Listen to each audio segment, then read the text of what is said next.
बदलते वक्त के साथ हमारी सोसाइटी काफी लिबरल हो गई है और कुछ ऐसी बातें जो कुछ साल पहले बुरी मानी जाती थी वो अब अच्छी और एक्सेप्टेबल बन गई हैं, जो कि बहुत अच्छी बात है। लेकिन इस अच्छाई के साथ हमारे समाज के सामने कुछ प्रॉब्लम्स, कुछ बुराइयां भी खड़ी हो गई हैं। नमस्कार, मैं senior inspector Rajesh Yadav, crime petrol Dastak के आज के इस भाग में आप सबका स्वागत करता हूं। आज मैं आपको उस केस के बारे में बताने जा रहा हूं जो मार्च 2018 में मेरे सामने आया था, जब मैं पुणे के खड़गपुर पुलिस स्टेशन में पोस्टेड था।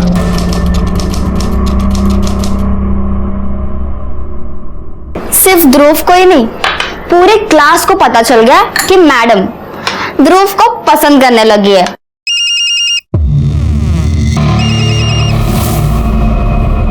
अरे नाश्ता तो करके जाओ, बीच में ही छोड़ के चले गए। हेलो, तुम्हें समझ में नहीं आता? एक बार तुम्हें मना किया था ना मैंने कि फोन मत करना।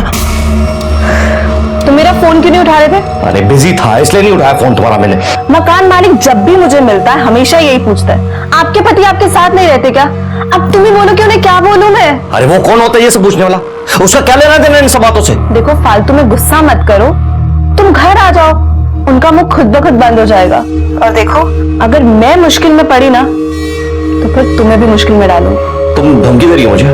धमकी नहीं दे रही हूँ, बस बता रही हूँ, अगर मुझे ये घर छोड़ना पड़ा ना तो फिर मुझे तुम्हारे घर पे आके तुम्हारी बीवी के साथ रहना पड़ेगा। बकवास बंद करो, आज आ रहा हूं मैं। तो बस याद रखना तुम्हें पैसे लेकर आना है। उसी के इंतजाम में लगाओ। Okay, bye.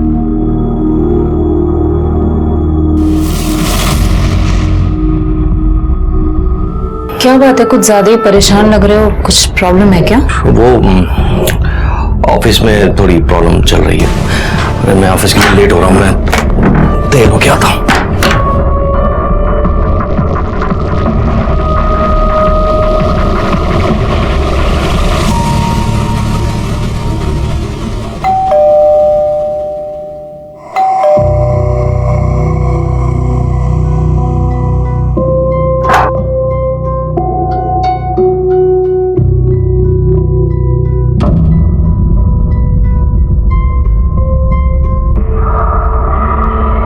आओ आओ।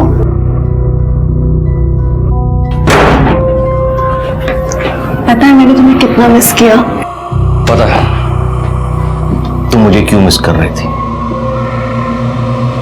इसके लिए ना। लो।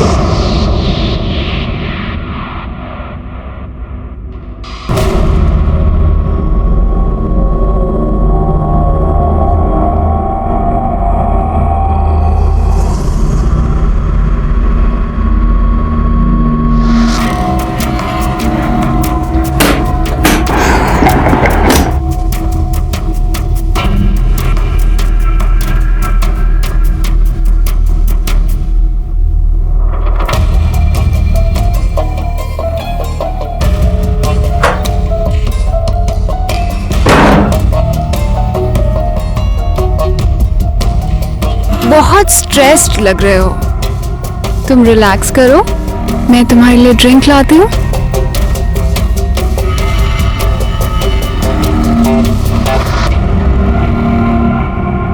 देखो, मुझे पता है कि तुम बहुत थक चुके हो, पर मुझे बताना तो पड़ेगा ना कि... मुझे याद है, अच्छी तरह से याद है मुझे, और पैसों का इंतजाम कर रहा हूं मैं। बहुत जल्द तुम्हें बाकी के पैसे मिल जाएंगे।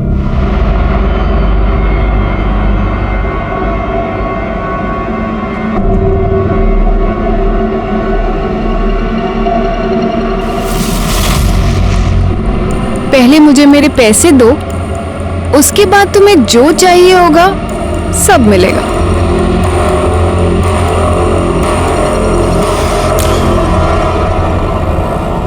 बड़ों का भी यही प्रॉब्लम है। मुझे ना रोज दो दो सब्जियां बनानी पड़ती हैं। किसी को ये नहीं पसंद है, किसी को वो नहीं पसंद है। देखो कितनी सब्जियां लेके आई। कुछ भी।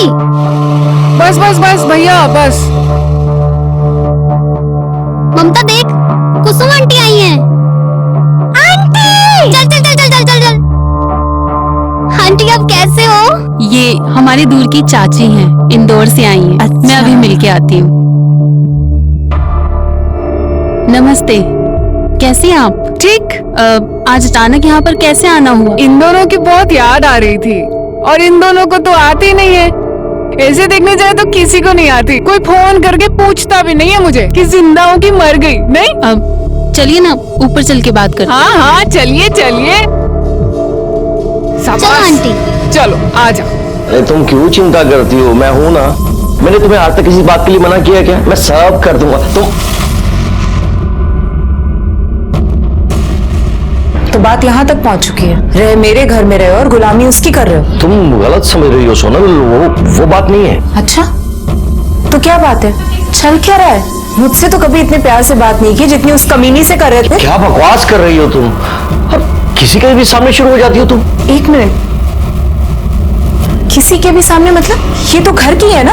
और जब तुम्हें मेरी चिंता नहीं है तो फिर इनकी चिंता क्यों कर रहे हो? चले क्यों गए? यही बात करो ना। बेशर्मी की हद तो वैसे ही पार कर चुके हो। सबके सामने बात कर लोगे तो क्या चला जाएगा? दीदी शांत हो जाइए। आप लोग बैठिए, मैं चाय बना कर लाती हूँ। नहीं नहीं, तुम सब लोग बैठो। चाय तो मैं बनाकर लाती हूँ, क्योंकि इसने शादी मुझसे इसीलिए तो की है कि घर में एक नौकरानी चाहिए। दीदी वाह, क्या हालत बना के रखी है। कुछ कहो कुछ पूछो तो काटने को आता है। सब ठीक है या वैसे ही? आप उधर चलो, मैं सब बताती हूँ। हुकुम सेठ, बस एक आखिरी बार पैसे दे दो। तुम्हें पैसे देने से अच्छा है मैं अपने ड्राइवर को पैसे दे दूं। कम से कम वापस तो मिल जाएंगे वहां से मुझे पैसे। माफ करना नहीं हो पाएगा।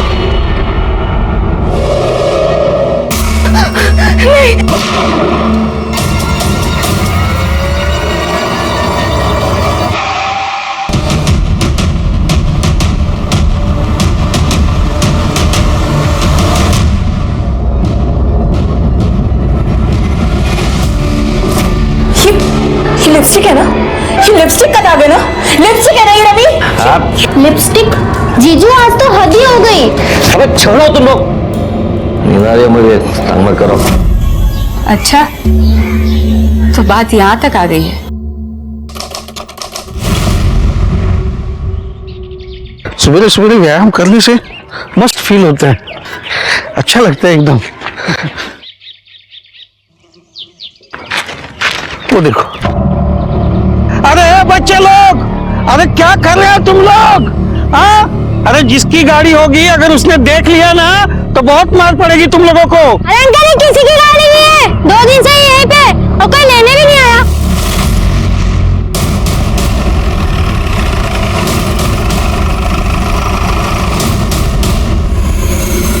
साहब, बच्चे लोग बोल रहे थे कि गाड़ी 2 दिन से इधर ही पड़ी हुई है। मुझे तभी डाउट हुआ कि कोई इतनी महंगी गाड़ी ऐसे कैसे छोड़ के जा सकता है सड़क पर, वो भी खुली हुई। इसलिए मैंने तुरंत आपको फोन कर दिया। भाग, गाड़ी जमा चेक करा, कई पेपर्स वगैरह का है का? ओके सर, कर दे। मैडम आजू बाजू चेक करा, कई बैठता है का? साहब, कार में बम तो लगा के नहीं गया ना?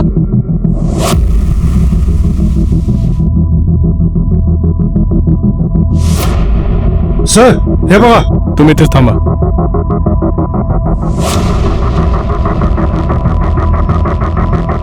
ये देखिए सर। देसी रिवॉल्वर के बुलेट्स, इसका कनेक्शन इस गाड़ी के साथ है या फिर यहाँ पे कुछ और भी वारदात हुई है? फिलहाल इसे बैलिस्टिक के लिए भेज दो। सर, गाड़ी पूरी खाली है, कोई पेपर या डॉक्यूमेंट्स नहीं मिला।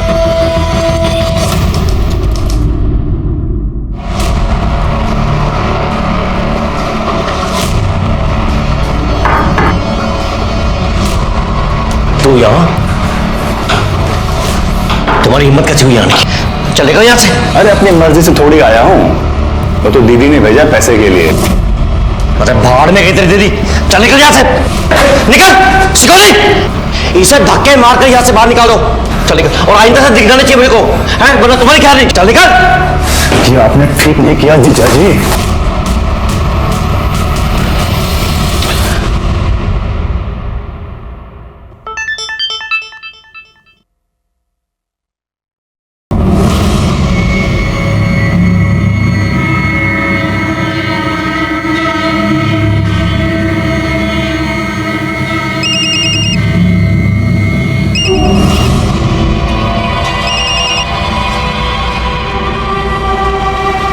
वीडियो क्यों भेजा तुमने मुझे?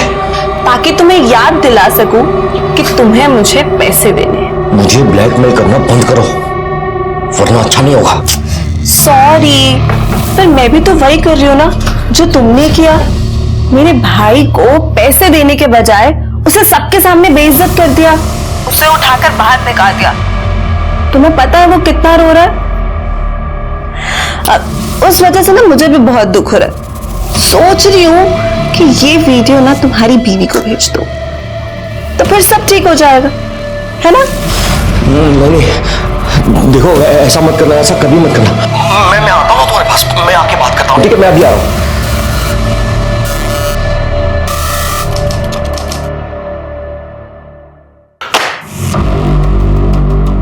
गायकवाड़, बैलिस्टिक रिपोर्ट से तो ये साबित होता है कि वो बुलेट्स किसी देसी रिवॉल्वर के ही है। लेकिन सर अब तक ये साबित नहीं हो पाया है कि उन शेल्स का उस गाड़ी के साथ कोई कनेक्शन है या नहीं। ये भी हो सकता है उन शेल्स का गाड़ी के साथ कोई कनेक्शन हो ही ना। नहीं, कनेक्शन तो है, वरना इतनी अच्छी खासी चालू कंडीशन की गाड़ी कोई ऐसी सुनसान जगह पर छोड़कर क्यों जाएगा। आरटीओ से उस गाड़ी की डिटेल्स मंगवाए सर, जल्दी आ जाएंगे।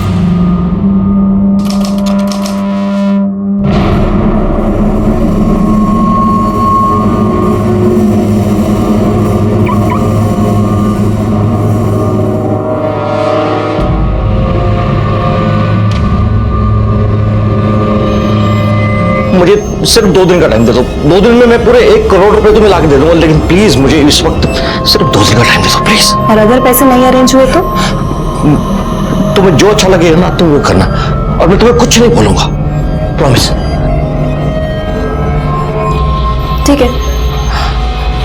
Thank you.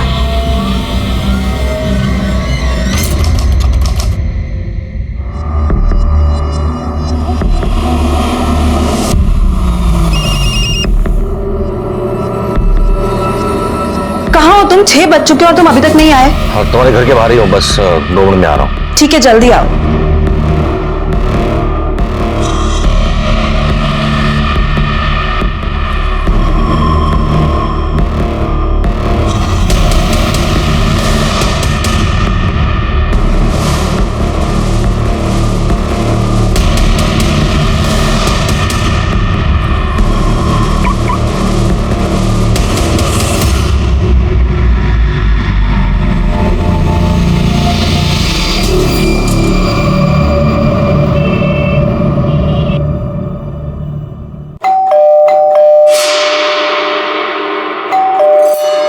अरे कोई खोलता क्यों नहीं? कितनी देर से बेल बजा रही हूँ। अरे शशिकला तेरी कोई फायदा नहीं है, मैं 1 घंटे पहले डोरबेल बजा के गया हूँ। अरे पुलिस को बुला लेते हैं, 2 दिन से दरवाजा बंद है, इतनी गंदी बदबू आ रही है, पता नहीं अंदर क्या हुआ है।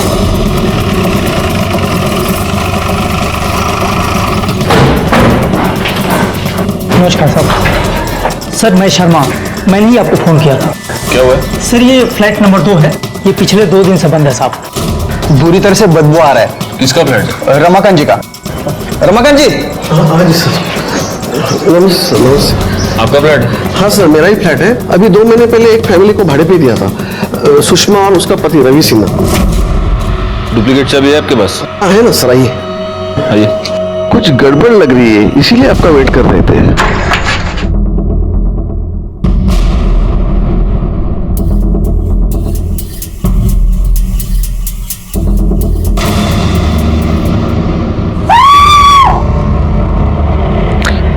इन सबको बाहर निकालो। गायकवाड़, पूरे घर की तलाश लो, देखो कुछ मिलता है क्या। सर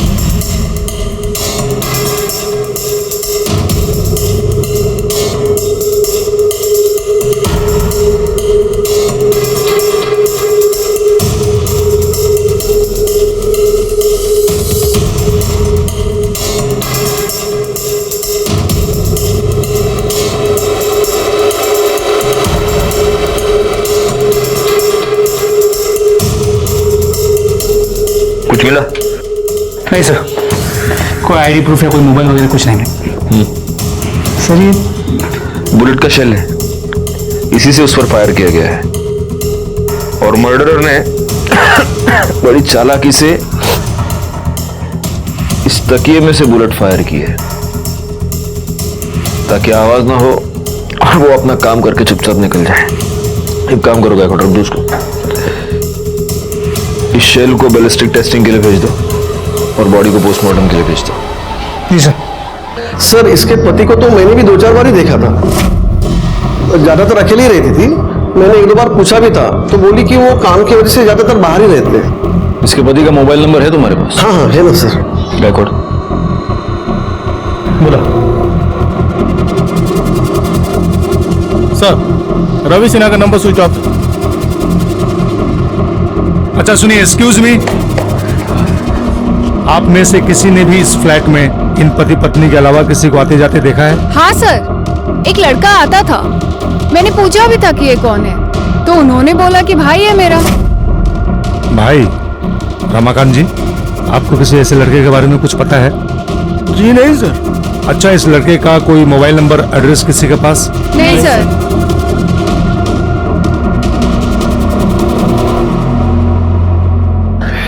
गायकवाड़, इस रमाकांत से रेंट एग्रीमेंट की कॉपी ले लो और ये जो सीसीटीवी कैमरा है उसका फुटेज निकलवाओ, शायद उसमें कुछ मिल जाए। हाँ अभी रखो तुम फोन, में बाद में फोन करता हूँ। चलो रखो। सर, इस रेंट एग्रीमेंट में रवि सिन्हा ने अपना परमानेंट एड्रेस अपने ऑफिस का एड्रेस दिया है, मतलब ओसवाल कंस्ट्रक्शन के ऑफिस का एड्रेस। और रवि और सुषमा दोनों के फोन अभी भी स्विच ऑफ है। सर सुषमा जो सिम यूज कर रही थी वो नंबर के लिए उसने अपने पिछले वाले फ्लैट का एड्रेस दिया था जो 6 महीने पहले छोड़ दिया उसने। एक काम करो, सुषमा और रवि दोनों के मोबाइल लोकेशन और कॉल डिटेल्स निकालो। Okay sir. अच्छा, उस गाड़ी के बारे में कुछ पता चला किसकी है? जी सर, आरटीओ से पता चला कि वो गाड़ी किसी अजय किर्लोस्कर के नाम पे रजिस्टर्ड है, जो फिलहाल शहर से बाहर गया हुआ है। उसे बोल दिया है कि जैसे वो वापस आता है पहले पुलिस स्टेशन है। वो जब आएगा तब देखेंगे। फिलहाल एक काम करो, इस रवि सिन्हा के ऑफिस में जाकर पूछताछ करो। सर रवि सिन्हा वो तो 2-3 दिन से छुट्टी पे हैं, 12 मार्च एंड 13 मार्च, मगर आज आने वाले थे, अभी तक आए नहीं। मैंने उन्हें फोन भी लगाया मगर उनका फोन नहीं लग रहा है। बस सर आप ये सब बातें हमसे क्यों पूछ रहे हैं? Is there any problem? वो एक्चुअली उनकी वाइफ का मर्डर हो गया है। वाइफ का मर्डर? कब? पक्का तो नहीं कह सकते, लेकिन शायद परसों शाम। अभी 1 घंटा पहले तो मेरी उनकी वाइफ से बात हुई है, ऐसा कैसे हो सकता है?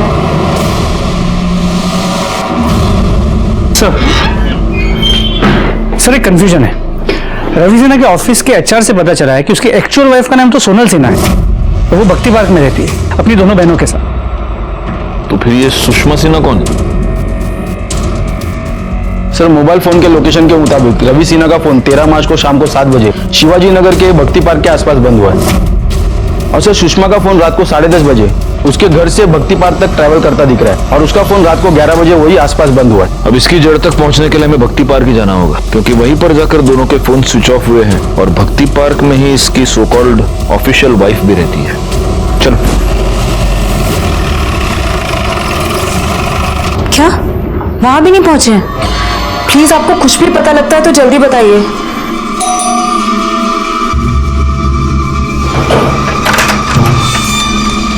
क्या हम अंदर आ सकते हैं? जी आइए ना। सर जीजाजी कहाँ है? रवि सिन्हा कहाँ है? सर पता नहीं कहाँ है वो। अभी अभी उनके ऑफिस से भी फोन आया था कि वो वहां भी नहीं पहुंचे हैं। पता नहीं बिना बताए कहाँ चले गए। आपने उन्हें आखिरी बार कब देखा था?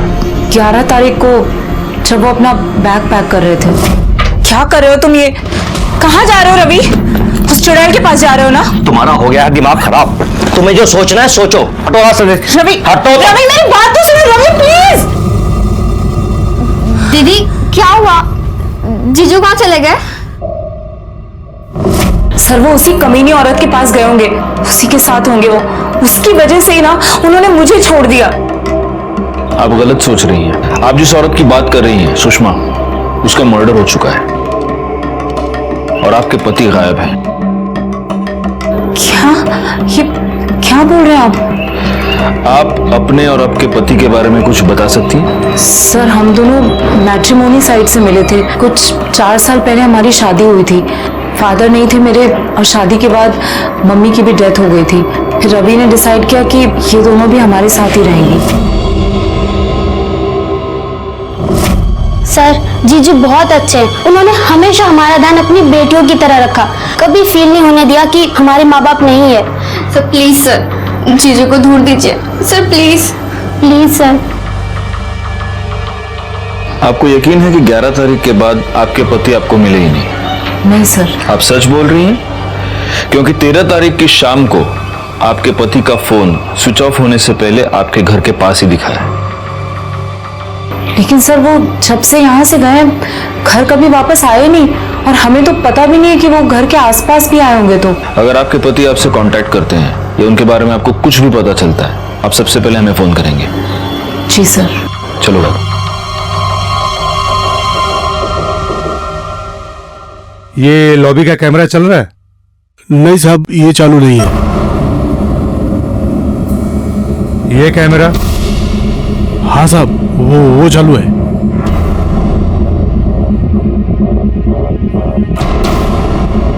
बैकवर्ड, मुझे इस कैमरे के 11 से 13 मार्च के बीच की सारी फुटेज चाहिए, और वो सोनल और उसकी दोनों बहनें ममता और कामना, उनके मोबाइल लोकेशन और कॉल डिटेल्स वो भी निकलवाओ। सर, तो सुषमा की पोस्टमार्टम रिपोर्ट के मुताबिक उसकी मौत 13 मार्च को रात 10 और 11 के बीच हुई और उस पर फायर किए गए बुलेट्स, और घर में मेरे बुलेट शेल के बैलिस्टिक रिपोर्ट से ये कंफर्म हुआ है कि उसके मर्डर में high and Smith and Wesson gun इस्तेमाल हुई है। गायकवाड़, सुषमा के घर में हमें फोर्स्ड एंट्री का कोई भी निशान नहीं दिखा। इसका मतलब उसका मर्डर किसी ऐसे आदमी ने किया है जिसको वो जानती थी, और हो सकता है कि वो आदमी रवि सिन्हा ही हो। रवि सिन्हा का फोन शाम को 7 बजे स्विच ऑफ हो गया भक्ति पार्क में, इसलिए अब हमें यह पता लगाना मुश्किल है कि जब सुषमा का मर्डर हुआ तब रवि सिन्हा कहां था। सर, हमें जो लावारिस कार मिली थी उसका ओनर आ गया। मैंने तो सिन्हा के एजेंट को सारे डॉक्यूमेंट दिए थे, पता नहीं उसने अब तक ट्रांसफर क्यों नहीं किया। एक मिनट, आपने ये गाड़ी रवि सिन्हा को बेची थी? हाँ सर, कोई प्रॉब्लम है क्या?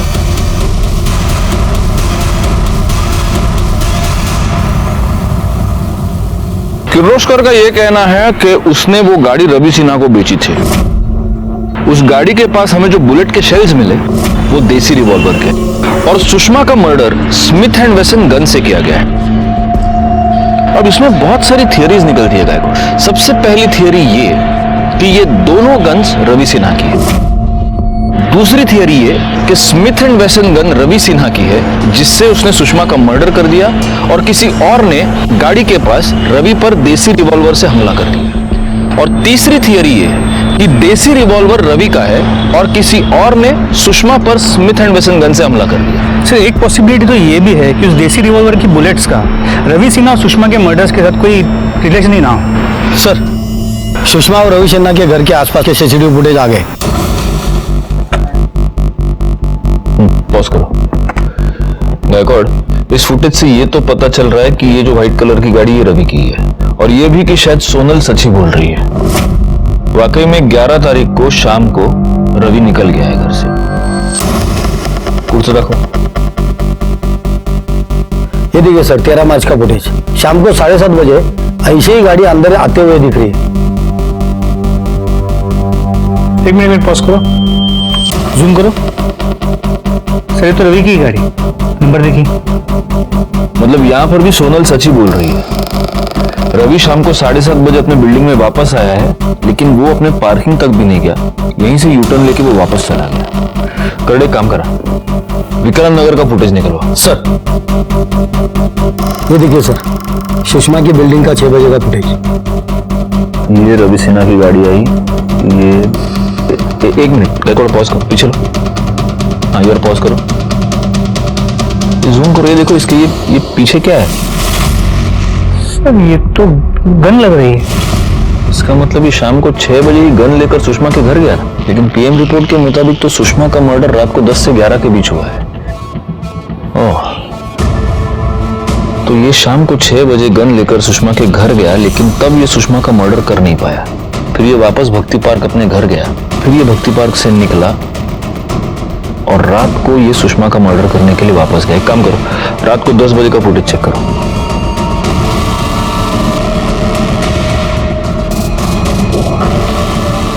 ऐसे कैसे हो सकता है? मतलब रात को रवि सिन्हा वापस आया ही नहीं। सर, सुषमा की बिल्डिंग में पीछे से भी एक एंट्रेंस है, जहाँ पे लाइट ज्यादा नहीं है, काफी अंधेरा होता है, और वहां पे सीसीटीवी कैमरा भी नहीं। हो सकता है कि रवि सिन्हा वहां से आया। इस केस में हमारे पास थियरी की कोई कमी नहीं थी। लेकिन सबूत की कमी थी। वैसे रवि सिन्हा के मोबाइल लोकेशन से हमें काफी कुछ बातें पता चली थी। 11 तारीख की रात को रवि सिन्हा इंदौर गया। 11 तारीख की रात से लेकर 12 की सुबह तक ट्रैवल करके वो इंदौर पहुंचा। 13 की सुबह वो इंदौर से वापस निकला और शाम तक पुणे आया। जिन बच्चों और बुजुर्गों को रवि की गाड़ी मिली थी, उन्होंने यही बताया था कि 13 तारीख की रात से वो गाड़ी वहीं पर थी। ममता, कामना और सोनल के मोबाइल रिकॉर्ड से ये पता चला कि ये तीनों औरतें 13 तारीख की रात से लेकर अगले दिन सुबह तक अपने घर पर ही थी। वैसे ममता और कामना के मोबाइल रिकॉर्ड्स में हमें एक नंबर मिला था जो इंदौर का था और जिस नंबर पर ये दोनों लड़कियां लगातार टच में थी, और ये नंबर कुसुम सिन्हा नाम की किसी औरत के नाम पर रजिस्टर्ड था। एक और इंटरेस्टिंग फैक्ट ये पता चली थी कि कॉलेज में ममता और कामना का नाम सिन्हा नाम से रजिस्टर्ड था, लेकिन अगर वो सोनल की बहनें थी तो उनका नाम पांडे होना चाहिए था। सर, कामना और ममता मेरी बहनें नहीं है। बहन नहीं है तो फिर क्या है? बेटियां हैं। क्या? सगी नहीं, सौतेली बेटियां। मतलब? रवि की पहली बीवी कुसुम है, कामना और ममता उन्हीं की बेटियां हैं। तो फिर आपने इन्हें अपनी बहन बनाने का नाटक क्यों किया? सर, रवि इंदौर के पास एक गांव से है। 10 साल पहले कुसुम के साथ उनकी प्रॉब्लम की वजह से उन्होंने कुसुम को डिवोर्स दे दिया था और वो पुणे शिफ्ट हो गए थे। फिर करीब 4 साल पहले हमारी मुलाकात एक मैट्रिमोनी साइट पे हुई। फिर हम दोनों ने शादी कर ली। उन्होंने मुझे अपनी पहली बीवी से हुए बच्चों के बारे में बताया था और वो उनके फ्यूचर को लेके भी काफी परेशान थे। फिर मैंने उनसे कहा कि क्यों ना हम बच्चों को यहाँ पुणे ले आए और बेटर फ्यूचर देने की कोशिश करें, तो वो मान गए। और फिर मैं खुद कुसुम दीदी से बात करने इंदौर गई थी। दीदी, इंदौर थोड़ा छोटा सिटी है।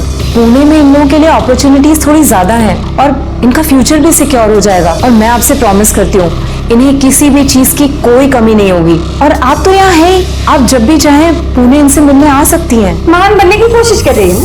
पहले मेरे पति को छीन लिया, मेरे बच्चों को छीनने आई। तेरी ना महानता में निकाल। चल यहाँ से, मेरे घर में घुसने की कोशिश मत कर। चल यहाँ से। बढ़िया ही। हमने इन्हें खुद कांटेक्ट किया और फिर जैसे तैसे माँ को भी मना लिया। पापा चले? हाँ चलते हैं। तब से ये दोनों यहाँ रहने लगे और रवि तो आज भी कुसुम दीदी को उनका खर्चा देते हैं। नहीं, लेकिन अभी भी मेरे एक बात समझ में नहीं आ रही कि रवि अपनी ही बेटियों को अपनी सालिया बनाकर यहाँ पर क्यों रख रहा था? सर, उन्हें लगता था कि अगर वो इन्हें अपनी बेटियां बताएंगे तो उनके करियर में प्रॉब्लम हो सकती है। उनके ऑफिस में कोई नहीं जानता था कि उनकी पहले भी एक शादी हो चुकी है और उससे उन्हें बच्चे हैं। खैर, 11 तारीख के बाद रवि ने आपसे कांटेक्ट करने की कोई कोशिश की? उसकी कोई खबर? नहीं सर।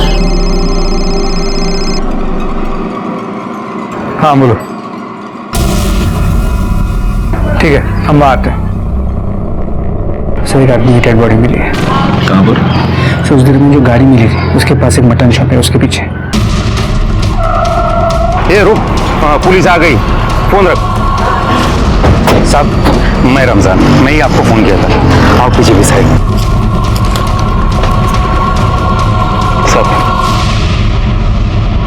साहब, बकरे का जो खराब मांस निकलता है, जो खराब चर्बी निकलती है, वो हम इधर पीछे के साइड में फेंक देते हैं और 1-2 दिन में साफ भी कर देते हैं। अपना लड़का सुबह के साफ करने लगा तो उसने मेरे को ये सब चीज बताया, तो मैंने फटाफट आपको फोन किया।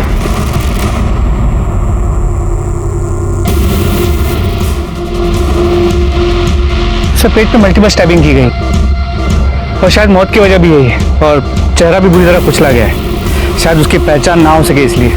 करड़े, आजू बाजू बघा। देखो, आईडी प्रूफ मर्डर वेपन कुछ मिलता है क्या? गायकवाड़, इसका और कामना और ममता का डीएनए मैच करके देखो। मेरा सिक्स सेंस ये कह रहा है कि शायद ये रवि सिन्हा है।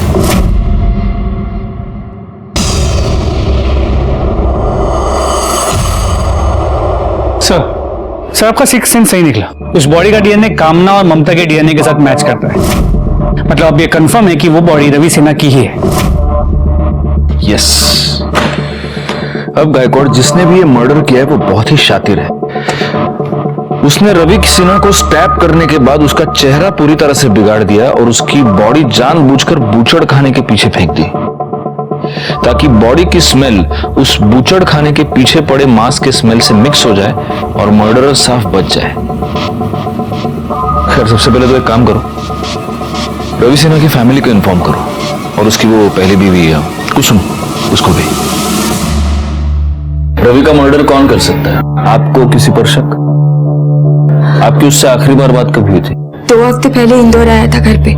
उस आदमी ने मुझे कहीं का नहीं छोड़ा, जाते जाते मुझे बर्बाद करके चला गया। मतलब?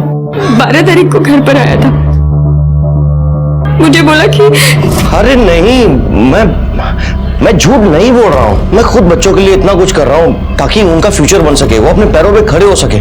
मैंने अपना सब कुछ गिरवी तक रख दिया और तुम हो के एक साइन नहीं कर सकती। मैं बच्चों के लिए ना कुछ भी कर सकती, लेकिन मुझे तुम पर भरोसा नहीं है। अब क्या दिख रहे हो? दो, कहाँ साइन करना है? यहाँ साइन करो। ये लो। कहाँ करना है? बच्चों का नाम लेकर मेरे सर से छत छीन ली। अरे आप लोग मेरे सामान क्यों बाहर निकाल रहे हैं? मैंने 50 बार कहा है, अगर मैं अपना घर बेचूंगी तो मुझे नहीं पता होगा क्या? ये तुम्हारी साइन है ना? हो गई तसल्ली? मैंने पैसे दिए इस घर के लिए, अब ये घर मेरा है। चलो इसका सामान बाहर निकालो सब लोग। तो उस वक्त रवि कहाँ था?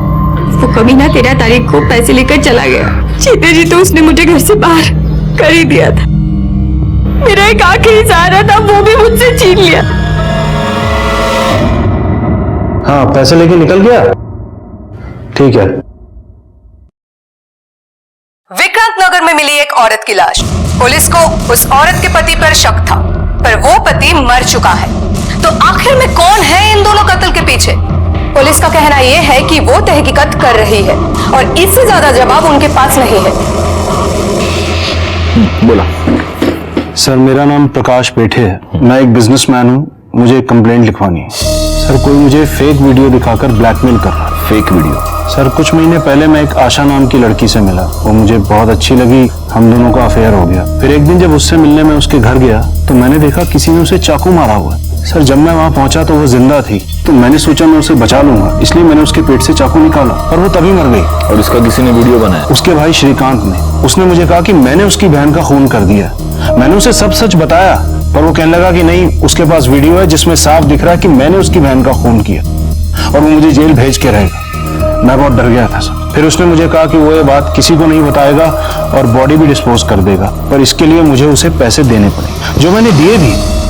और उसके बाद भी श्रीकांत और उसकी बहन मालती वो मुझे ब्लैकमेल करते रहते। अगर 2 घंटे के अंदर ना तुमने मुझे पैसे नहीं भेजे ना, तो वो वीडियो ना तुम्हारे घर वालों को भेज के ना तुम्हारी परेशानी का इंतजाम कर दूंगी। और अब 2 घंटे में मुझे उन्हें 1 करोड़ रुपया देना। ये जो वीडियो की आप बात कर रहे हैं, वो वीडियो है आपके पास? जी सर।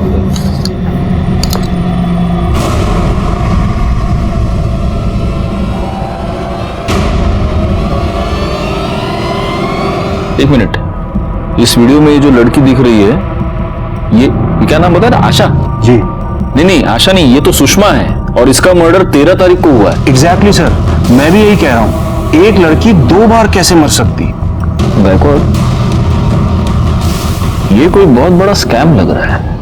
मतलब सुषमा ने आपको झूठे प्यार के जाल में फंसाया, फिर उसका फेक मर्डर किया गया और इसके फेक मर्डर के लिए अब इसका वो सो कॉल्ड भाई और बहन आपको ब्लैकमेल कर रहे हैं। बैकवर्ड, अब हम भी एक जाल बिछाते हैं।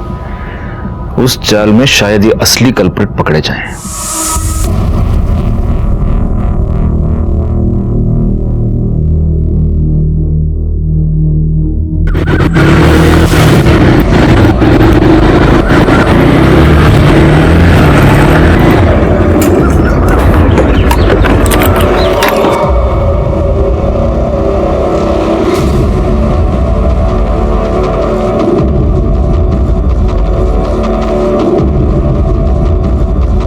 पैसे लाए?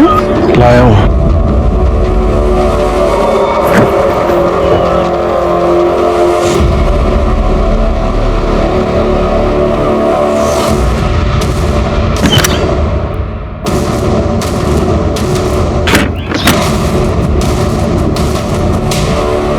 अब तुम्हारी फुल एंड फाइनल पेमेंट हो गई है, अब तुम फ्री हो। सर, ये मालती और सुषमा दोनों सगी बहन थी सर। जैसे सुषमा ने प्रकाश को अपने जाल में फंसाया था, वैसे ये मालती ने पैसों के लिए रवि को अपनी जान में फंसा लिया था सर।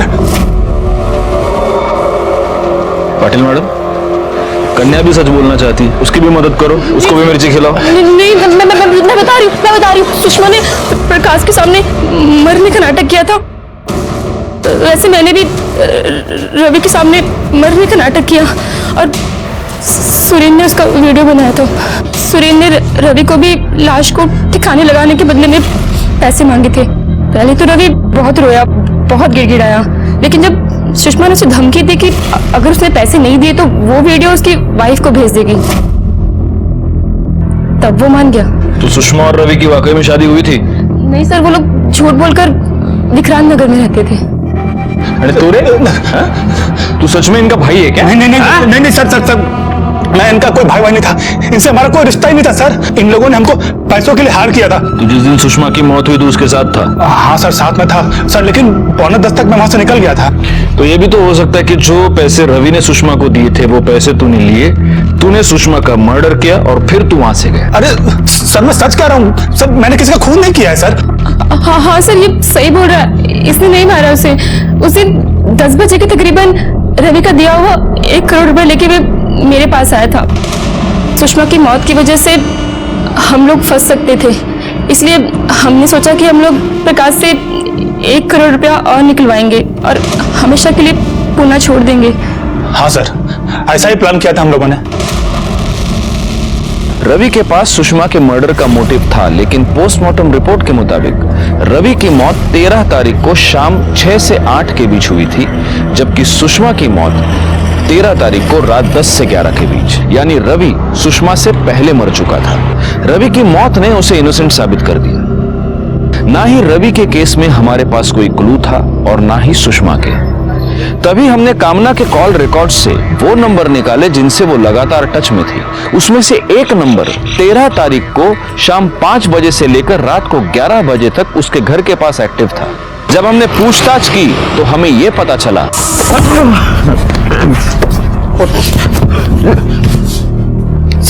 सर, मैंने सुषमा को नहीं मारा है। मैं कामना की मदद कर रहा था सर, भरोसा करिए मेरे पे सर, मैंने नहीं मारा उसे। कामना? तो क्या कामना ने अपना फ्यूचर सिक्योर करने के लिए सुषमा का मर्डर किया था? नहीं सर, मैंने सुषमा को नहीं मारा, मैं तो सिर्फ अपने परिवार को टूटने से बचाना चाहती थी सर। कामना और ध्रुव सुषमा के केस में दोनों सिर्फ मोहरे थे, असली मर्डरर कोई और ही था। सब मुझे डाउट तो पहले से ही था कि रवि का कहीं अफेयर चल रहा है, लेकिन कंफर्म उस दिन हुआ जब ध्रुव और कामना ने विक्रांत नगर में रवि का पीछा किया। वो घर mister and missus Ravi Sinha के नाम पर था। मुझे लगा रवि ने सुषमा से शादी कर ली है, सुषमा को किसी भी हाल में अपने रास्ते से हटाना चाहती थी, इसीलिए मैंने ध्रुव की मदद ली, क्योंकि ध्रुव रिच और पावरफुल फैमिली से बिलोंग करता है। फिर मुझे ध्रुव ने वो गन लाकर दी जिससे मैंने सुषमा को मारा। 13 तारीख की शाम को हम तीनों ने अपना फोन साइलेंट पे करके घर पे ही छोड़ दिया था। फिर हम लोग प्लान के मुताबिक सुषमा के घर के बाहर पीछे के रास्ते से पहुंचे।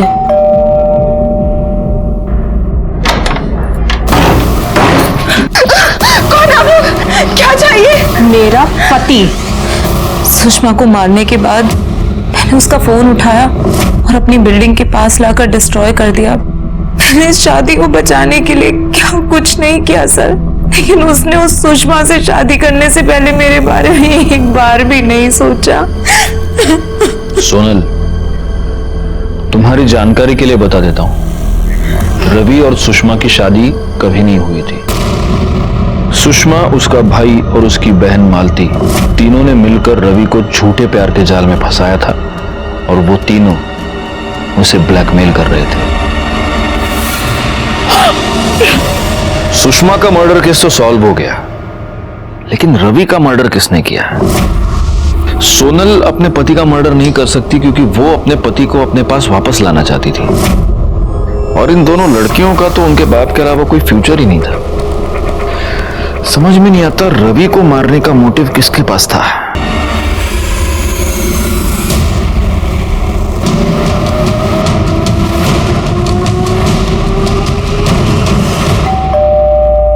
तू बैठ, मैं देखती हूँ।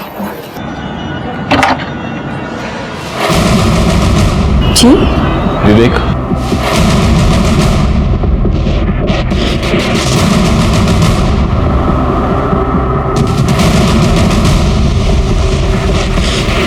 विवेक सिन्हा, महाराष्ट्र पुलिस। विवेक, सिर्फ एक सवाल तुमसे पूछना है, तुमने अपने पिता रवि सिन्हा का खून क्यों किया? सर आप ये क्या कह रहे हैं? जो सच है वही बोल रहा हूं। जैसे कि 13 मार्च को आपका बेटा पुणे गया था, रवि इंदौर से पुणे गया और उसके पीछे पीछे ये भी गया, और ये मैं नहीं कह रहा, ये इसके मोबाइल की लोकेशन कह रही है। देखो, हम ये कंफर्म जानते हैं कि तुमने अपने पिता का खून किया है। अब अच्छा होगा अगर तुम ही बता दो कि कैसे किया और क्यों किया। क्योंकि वो बहुत ही कमीना बाप था। 10 साल पहले सोनल से शादी करने के लिए मेरी माँ को छोड़कर चला गया। नहीं तो बच्चों के लिए रुक जाइए, ऐसा मत कीजिए, ऐसा मत कीजिए। फिर मेरी बहनों को भी हमसे अलग कर दिया उसने। कामना ममता, अगर तुम दोनों यहां से गई तो हमारा तुमसे कोई रिश्ता नहीं रहेगा।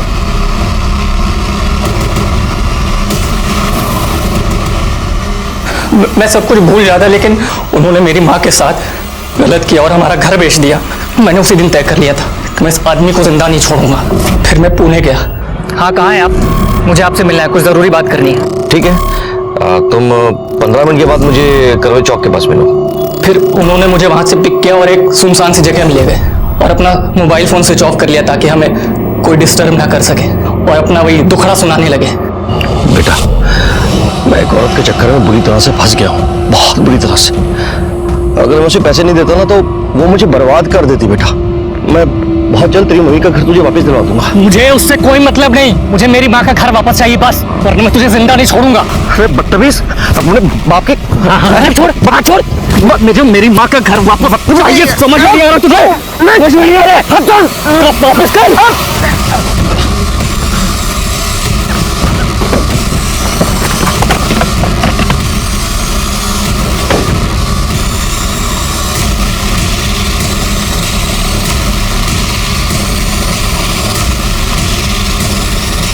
आगे मत बढ़ो वरना मैं सचमुच गोली मार दूंगा। कुचड़ खाने के पीछे फेंक दी, चाकू मैंने रास्ते में एक नदी में फेंक दिया था।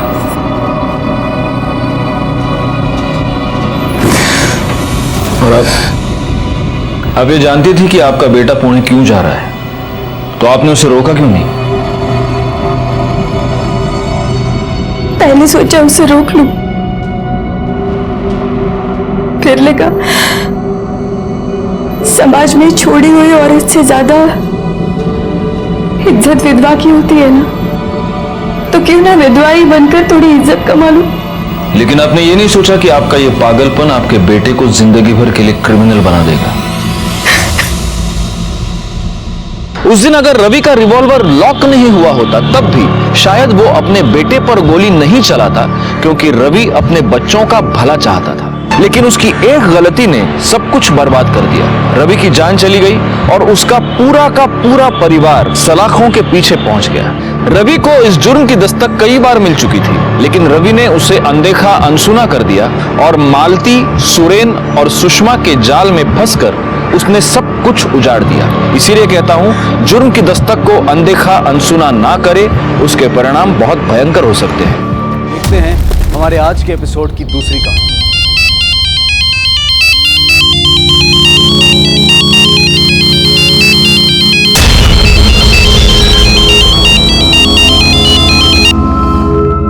हेलो मिस्टर दर्शन नायर, आपने अपना प्रॉमिस तोड़कर अच्छा नहीं किया। रेवती? हाँ रेवती, अभी आपको अपना गलती सुधारना पड़ेगा।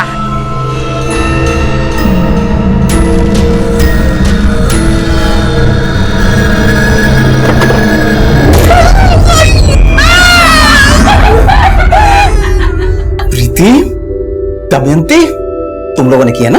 है? तुम लोगों ने किया? अब्बा, आज आपने बोला था कि आप हमें फन सिटी लेके जाओगे, लेकिन आप नहीं लेकर गए और इसीलिए हमने आपको जोकर बना दिया। अब्बा, अभी आपको अपना प्रॉमिस पूरा करना पड़ेगा और हम सबको कल फन सिटी लेके जाना पड़ेगा। हाँ ओके बाबा, ओके, हम तुम सबको फन सिटी लेके जाएगा। नहीं तो तुम लोग मेरा ड्रैकुला बना देगा।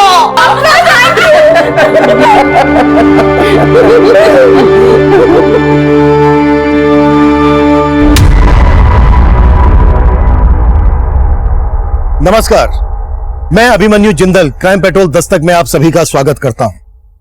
आज जो केस मैं आप लोगों के सामने रखने जा रहा हूं, ये एक ऐसा केस है जो आप सबके लिए देखना बहुत जरूरी है, क्योंकि ये केस सिर्फ एक परिवार तक सीमित नहीं था। इस केस के खुलासे, क्राइम का मोडस ऑपरेंडी ऐसा है जिसमें कोई भी आम आदमी इसका शिकार बन सकता है। आज जब आप ये एपिसोड देख रहे हैं, हो सकता है इस दौरान भी कोई मासूम इस तरह के अपराध का शिकार बन रहा हो। ये केस तब का है जब मैं कर्नाटक के कोमाची इलाके में पोस्टेड था। कोमाची एक शांत सा कस्बा था, लेकिन तब हमें यह मालूम नहीं था कि उस कस्बे की शांति के पीछे कई जुर्म अपने पांव पसार रहे थे, और उसी दौरान हम लोग सुरक्षा को लेकर कई जरूरी कदम भी उठा रहे थे। अभी जो मैंने आपसे और मुझे लाइव देखने वालों से कहा, उसे लेकर आपके माता पिता, गार्जियंस, आपके टीचर्स ने कई बार आपसे बातें की होंगी कि आजकल के माहौल में किस तरह से आप लोगों को अपनी सुरक्षा को लेकर सजग और सतर्क रहना है। और अब मैं आपको एक ऐसे वुमेन्स स्पेशल हेल्पलाइन नंबर के बारे में बताने जा रहा हूं, जिस पर आप 24 घंटे में कभी भी पुलिस को फोन करके अपनी परेशानी शेयर कर सकते हैं। और ये नंबर है 1800। ये एक टोल फ्री नंबर है जो आज 16 जुलाई 2017 ठीक 11 बजे से एक्टिव हो चुका है।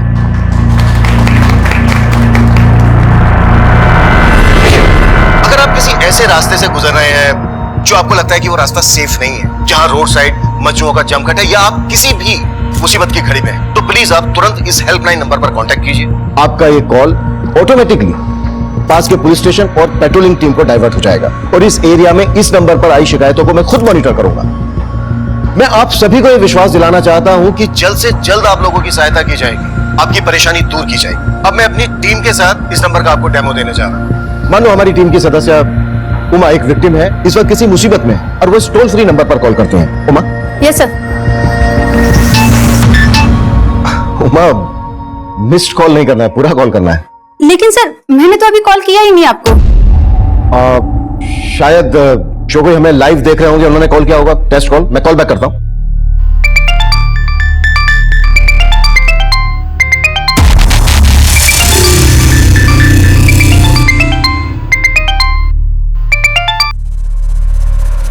हेलो हेलो, मैं एसपी अभिमन्यु जिंदल बोल रहा हूं। क्या आप किसी परेशानी में हैं? फोन कट हो गया है, मैं दोबारा करता हूं।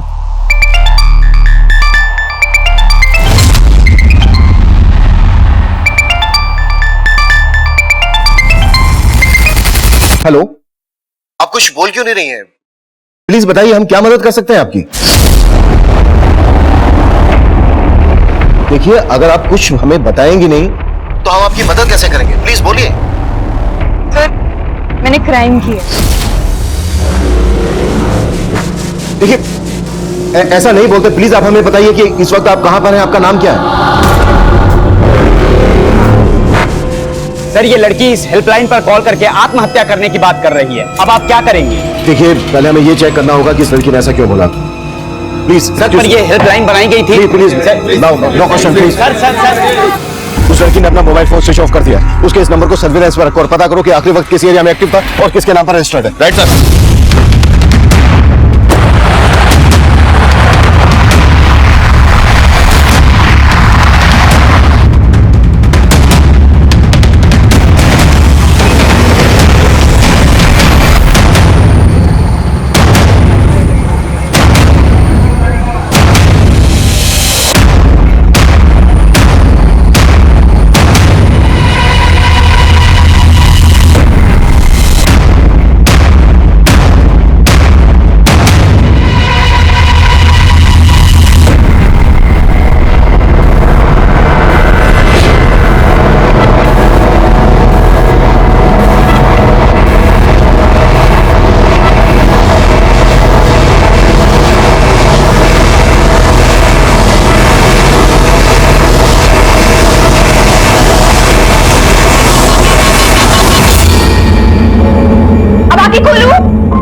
दीदी खोल दो। ठीक है। मेरे को पता है पार्टी मेरे को सपोर्ट करती है, लेकिन भले ही मुझे टिकट दे दे। दमयंती बच्चे के लिए मेरे पास प्रीति क्या किया? कर दिया ना नुकसान। अम्मा क्यों मारा इसको? हमेशा मस्ती मस्ती मस्ती, बस पक्की मस्ती करना है खाली। अम्मा बच्ची है वो, चलता है ये सब।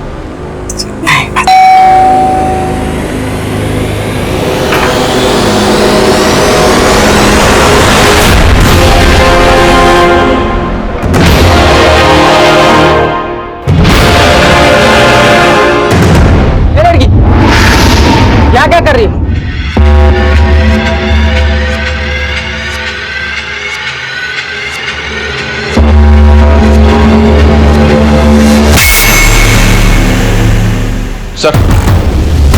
सर उस लड़की ने जिस नंबर से कॉल किया था वो किसी मोहनलाल के नाम पे रजिस्टर्ड है, सैनिक विहार के एड्रेस पे। और जब उस नंबर से लास्ट कॉल किया गया तब वो नंदी नगर में एक्टिव था। तुरंत मोहनलाल के एड्रेस पे जाओ, हो सकता है लड़की मोहनलाल की कुछ लगती हो। इसका नाम पता करो, फोटो लो, कैसे भी करके ये पता लगाओ कि नंदी नगर में लड़की इस वक्त कहाँ हो सकती है। हमारे लिए ये जानना बेहद जरूरी है कि इस लड़की ने ऐसा क्यों कहा, किसने कोई क्राइम किया है और ये सुसाइड करने वाली है।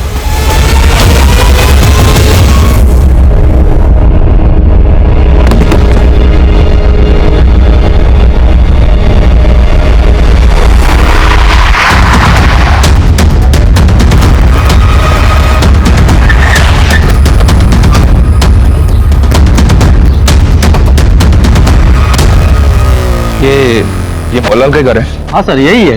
तो इनके घर में कौन कौन रहता है? सर इनका पूरा फैमिली चेन्नई रहता है। कोई नंबर वगैरह है आपके पास? हाँ सर है। दीजिए प्लीज।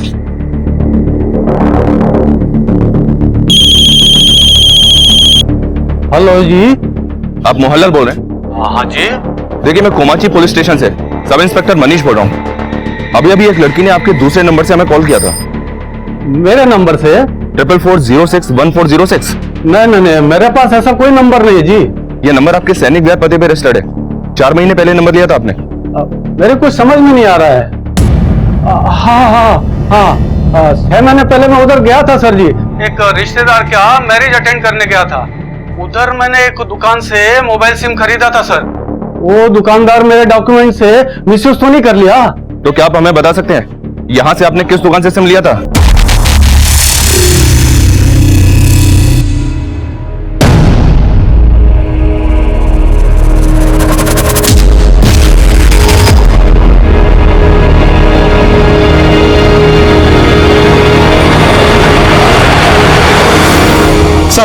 सर उस लड़की का नंबर अभी अभी नया नगर में ऑन हुआ है। नया नगर में? अभिषेक, पहले इस लड़की का फोन एक्टिव था नंदी नगर में और अब नया नगर में। नंदी नगर से नया नगर 10 किलोमीटर दूर है।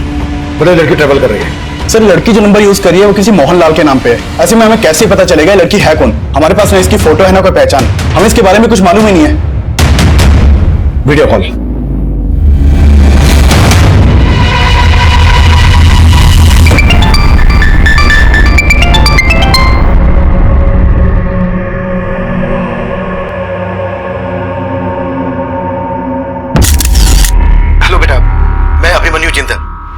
पहले आपकी मेरे से ही बात हुई थी। देखो बेटा, मैं समझ सकता हूं आप किसी वजह से गिल्ट में हो। देखो बेटा, आप अभी बहुत छोटे हो सकता है आपसे कोई भूल हुई हो, लेकिन ऐसी कोई भूल नहीं है जो सुधारी ना जा सके। आप हमें खुल के बताइए, आपको क्या हेल्प चाहिए हमारी? नाम क्या है बेटा आपका? आपके पेरेंट्स कौन है? अब कहां रहती हैं? हम आपकी मदद जरूर करेंगे। नहीं, आप मेरी कोई मदद नहीं कर सकते। स्विच ऑफ कर दिया। अभिषेक, मुझे लग रहा है ये लड़की कुछ भी कर सकती है और हमें इसको ऐसा करने से रोकना होगा। इसका फोटो मैं तुम्हें सेंड कर रहा हूं। सभी सोशल साइट्स और न्यूज चैनल में फोटो सर्कुलेट करो।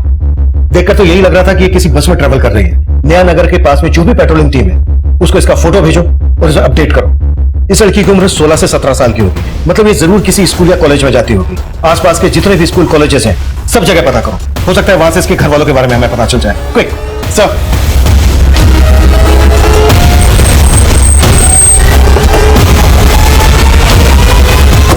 सर, इतने टाइम पहले किसने कौन से नंबर का सिम खरीदा ये मुझे कैसे पता होगा सर? और इस मोहनलाल को तो मैं ठीक से जानता तक नहीं। इस लड़की को जानते हो? शायद मोहनलाल के डॉक्यूमेंट पे ऐसे सिम दिया हो। नहीं सर, मैं इसे नहीं जानता। और सर हम ऐसा काम नहीं करते। और 6 महीने पहले तक तो बिना डॉक्यूमेंट्स के भी सिम मिल जाया करते थे। शायद वहीं से लीक हुआ वो मोहनलाल का डॉक्यूमेंट्स। ये वही लड़की है जिसने पुलिस के हेल्पलाइन नंबर पर फोन करके ये बोला था कि उसने कोई क्राइम किया है और वो सुसाइड करने वाली है। आखिर क्या वजह रही होगी, इसका पता अभी तक पुलिस भी नहीं लगा पाई है।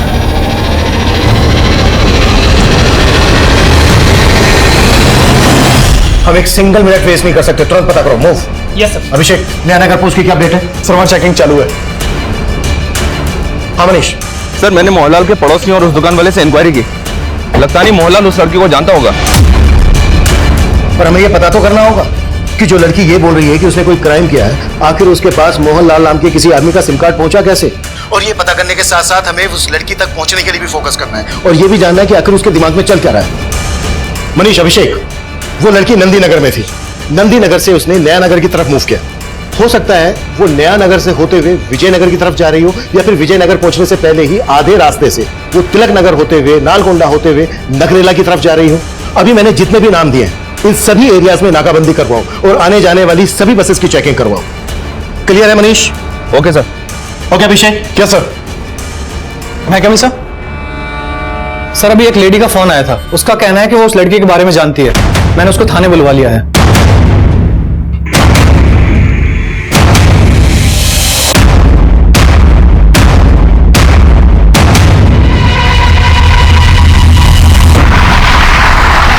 वो लड़की शायद इस वक्त नया नगर में एक बस में ट्रेवल कर रही है। इस रूट की सारी बसेस अच्छी तरह से चेक करो। होगा।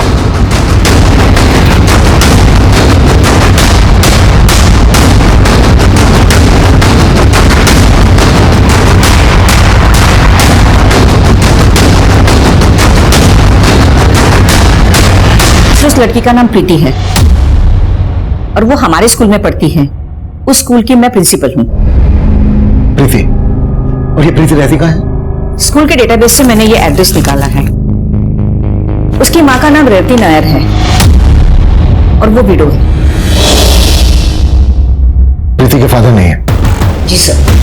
अभिषेक, मनीष को ये एड्रेस सेंड करो और उससे कहो कि प्रीति की फैमिली से तुरंत जाके मिले। सर।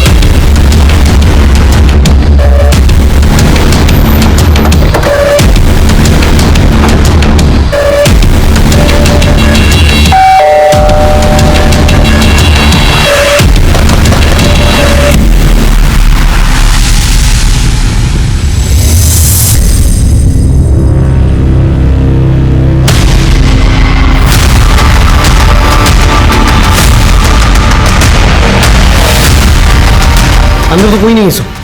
किसी पड़ोसी को बुलाओ तुरंत। जी सर। ये तो रेवती है, प्रीति की माँ। प्रीति की माँ रेवती? यहाँ प्रीति और इनके अलावा और कौन कौन रहता है?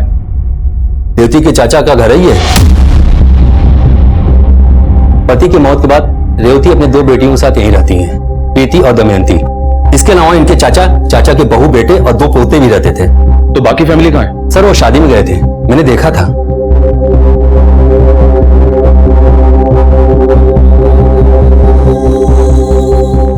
लेकिन रेवती, प्रीति और दमयंती यही थे।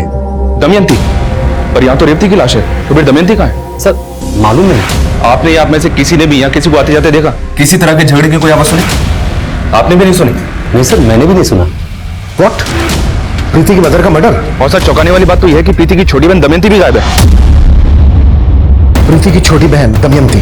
जी हाँ सर, मैंने पड़ोसियों से प्रीति के नाना घर में लेकर उनसे बात भी की, पर उन्हें भी इस बारे में कुछ पता नहीं है। अगर उन्हें कुछ मालूम नहीं है तो फिर ये चक्कर क्या है? मेरी जब आखिरी बार प्रीति से बात हुई थी वीडियो कॉल पर, तब उसे देखकर ऐसा ही लगा था कि वो अकेली है। ऐसे लगा नहीं कि उसके साथ उसकी छोटी बहन दमयंती भी होगी। सर प्रीति बोल रही थी कि उसने कोई क्राइम किया है, कहीं ऐसा तो नहीं? जिस क्राइम की प्रीति बात कर रही थी वो उसकी माँ का मर्डर तो नहीं? हो सकता है प्रीति ने ही अपनी माँ को मार दिया। अगर ऐसा है तो इट्स रियली वेरी सीरियस। और सबसे बड़ा सवाल, प्रीति आत्महत्या करने की बात कर रही थी तो उसकी छोटी बहन दमयंती कहाँ है? हमें इन सबकी वजहों का पता लगाना होगा।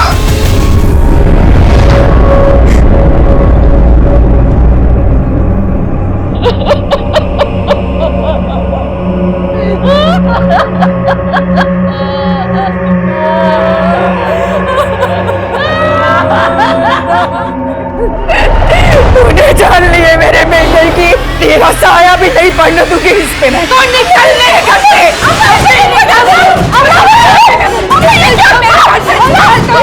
मैं अम्मा को मत दिखाई मारती।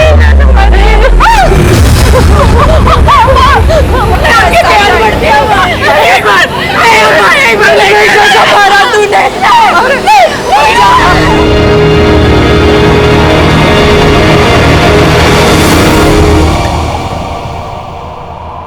चलो आ जाओ, जिसको जो नाश्ता पानी करना है कर लो, आ जाओ।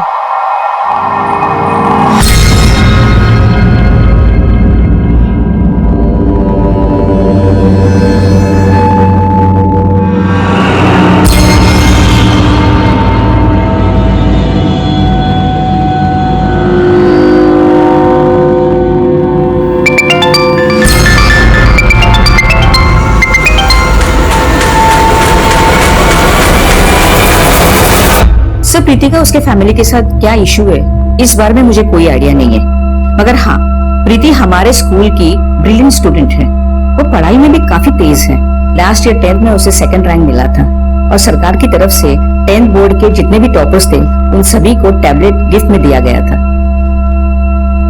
माना प्रीति पढ़ाई में अच्छी है, पर कभी आपने प्रीति में ऐसा कुछ नोटिस किया जो आपको अजीब लगा हो? सर, प्रीति काफी रिजर्व रहने वाली लड़की थी, लेकिन एक बार उसने स्कूल में एक लड़की के साथ मारपीट की।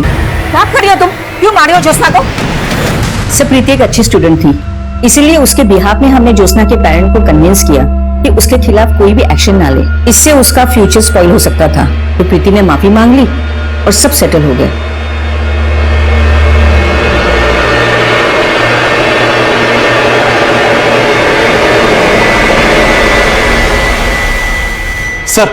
सर, प्रीति का नंबर फिर से तिलक नगर में ऑन हुआ है।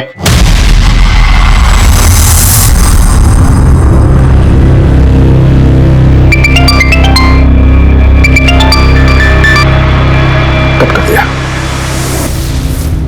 प्रीति, हमें मालूम चल गया है तुमने क्या किया है। तुम डरो मत, हमारे पास आओ, हम तुम्हारी मदद करना चाहते हैं।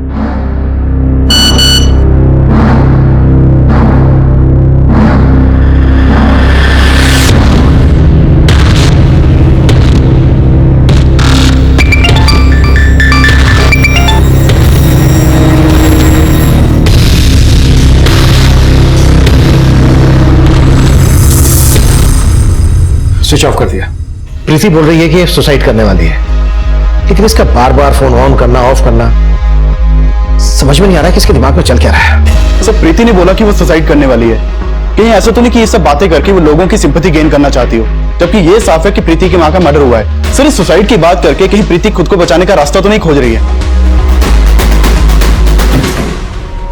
अम्मा, अम्मा, देखो आपकी पोती कैसे पूरी मीडिया को और पुलिस वालों को अपने इशारों पे नचा रही है। और अम्मा, पुलिस को आपकी बहू की लाश भी मिल गई है। लाश?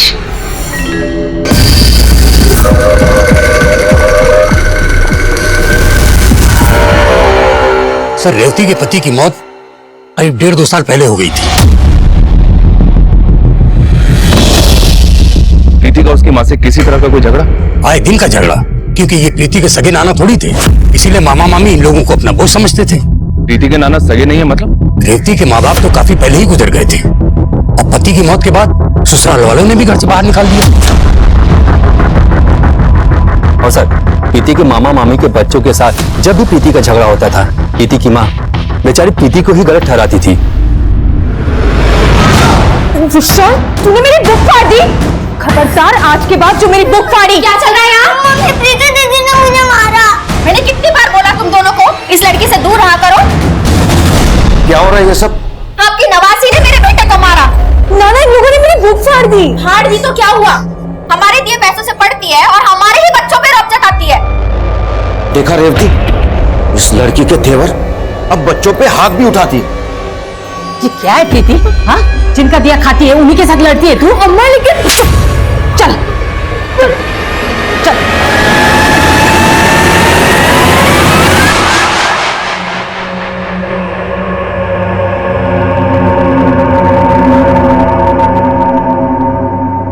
पुलिस ने इस लड़की की पहचान कर ली है। इसका नाम प्रीति है। अगर आपको कहीं भी ये लड़की दिखाई दे तो तुरंत पुलिस के नीचे दिए गए नंबर्स पर संपर्क करें।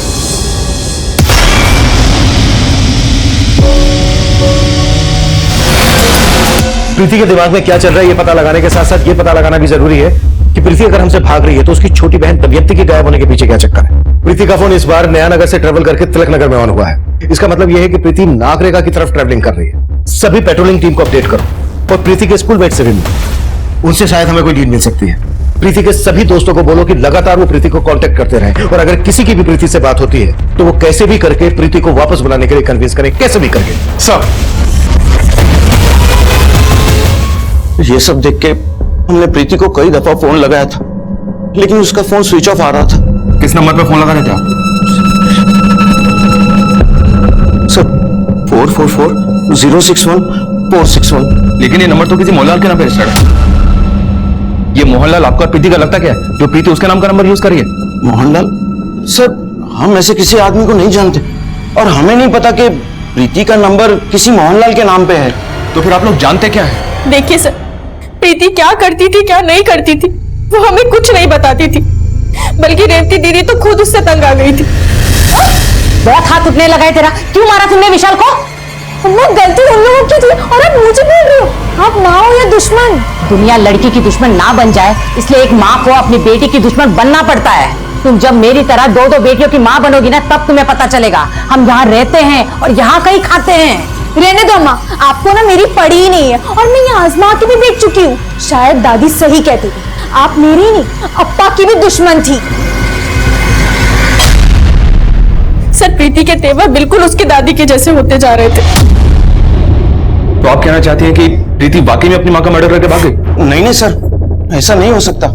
जगन्नाथ जी, तो फिर हमें फोन पे वो आत्महत्या करने की बात क्यों बोल रही थी? और ये दमयंती कहाँ है? सर, हमें उसका अंदाजा नहीं है सर। सर, ये सब देख के मुझे तो रेवती के ससुराल वालों पर शक हो रहा है। कैसा शक? सर, रेवती की सास और देवर अच्छे लोग नहीं हैं। उन्होंने पहले रेवती पर प्रीति के आपा के मर्डर का इल्जाम भी लगाया था। प्रीति के आपा का मर्डर? सर, वो झूठा इल्जाम था। बाद में ये सब बात साफ हो गई थी कि दामाद जी की मौत हार्ट अटैक की वजह से हुई है।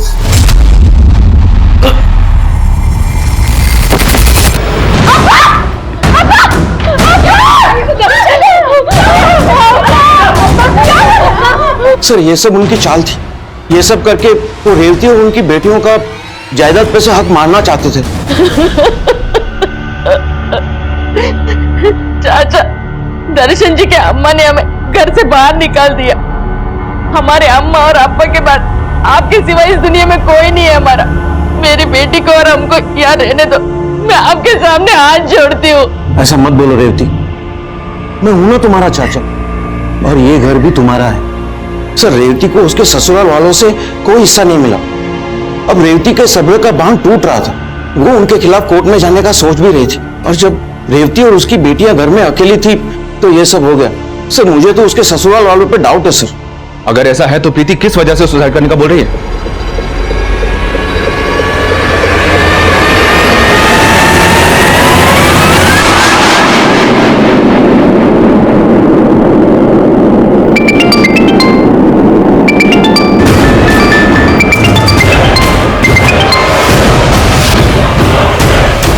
प्रीति अपने फादर के क्लोज होगी। प्रीति के फादर की मौत संदिग्ध परिस्थितियों में हुई थी।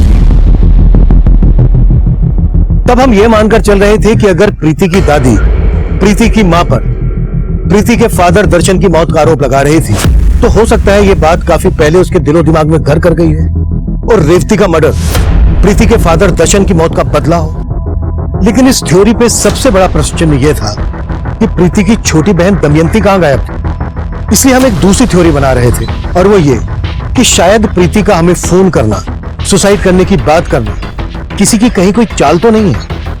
शायद दमयंती को किसी ने अगवा करके प्रीति को ये सब करने के लिए, बोलने के लिए मजबूर किया हो। इस थ्योरी को लेकर प्रीति की दादी और चाचा हमारी रडार पर थे। सुबह 11 बजे हमें प्रीति का कॉल आया था। उसके बाद 4 घंटे बीत चुके थे और प्रीति हमें हमसे काफी दूर नजर आ रही थी। इसी बीच प्रीति की एक स्कूल फ्रेंड का बयान सामने आया, और उसका वो बयान इस केस को एक नया एंगल दे रहा था। सर, ये प्रीति की अच्छी दोस्त है, ये नैनिका। आप इसके साथ बात कर सकते हैं। हाँ सर, मैं प्रीति को बहुत अच्छे से जानती हूँ, और आई डोंट बिलीव कि प्रीति अपने मदर के साथ ऐसा कुछ कर सकती है। वो अपनी माँ के बारे में कभी कुछ गलत नहीं सुन सकती थी सर। और एक बार तो ज्योत्सना ने भी उसकी माँ के बारे में उसे कुछ कहा था। अच्छा, ज्योत्सना के अलावा प्रीति का किसी और से कोई इशू या प्रीति का कोई बॉयफ्रेंड वगैरह? नहीं सर, प्रीति का कोई बॉयफ्रेंड वगैरह नहीं था। लेकिन एक बात है सर जो मैं आपको बताना चाहती हूँ। कैसी बात?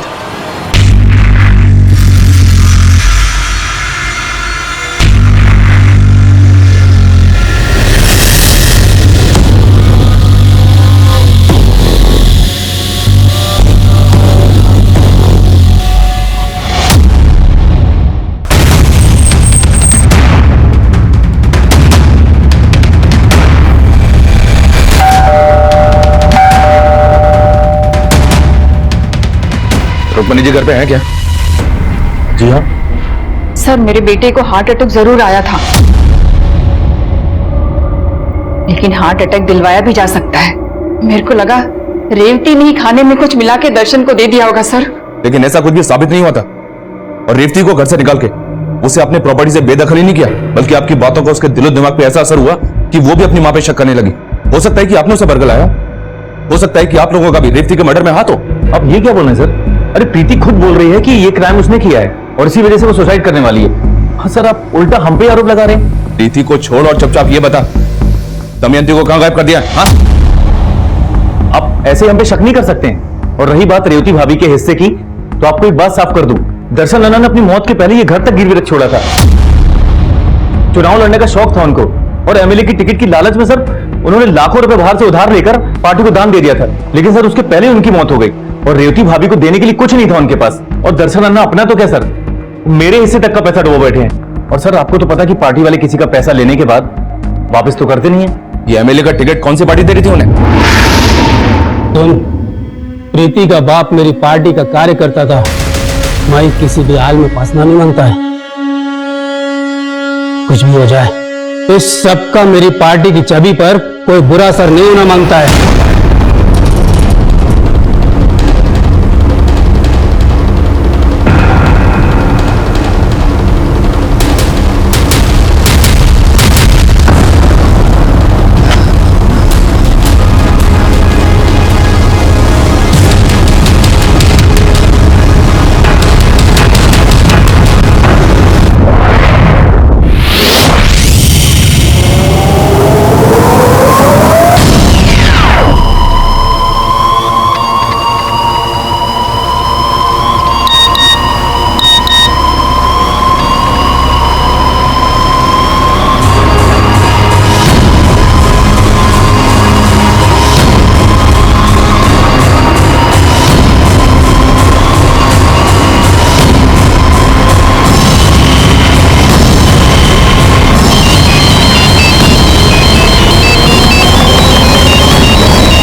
प्रीति की जिंदगी में एक नहीं कई रहस्य हैं और प्रीति की इस दोस्त नैनिका ने भी ये चौंका देने वाला बयान दिया है। एक बात है सर जो मैं आपको बताना चाहती हूँ। अगर नैनिका के इस बयान में सच्चाई है तो ये इस केस का सबसे चौंका देने वाला एंगल है।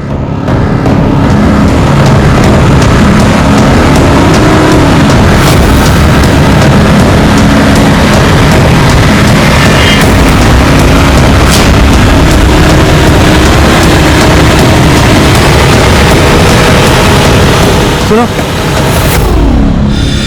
ये इस लड़की को देखा है? हाँ सर, ये लड़की हमारे साथ बस में थी। अब कहाँ है वो? सर उसने नारेकल का टिकट लिया था, लेकिन बस थोड़ी देर के लिए तिलक नगर में रुकी थी और वो लड़की वहीं पर उतर गई थी और फिर वापस चढ़ी नहीं। सारा तिलक नगर छान मारो, हमारे पास टाइम बहुत कम है। क्विक।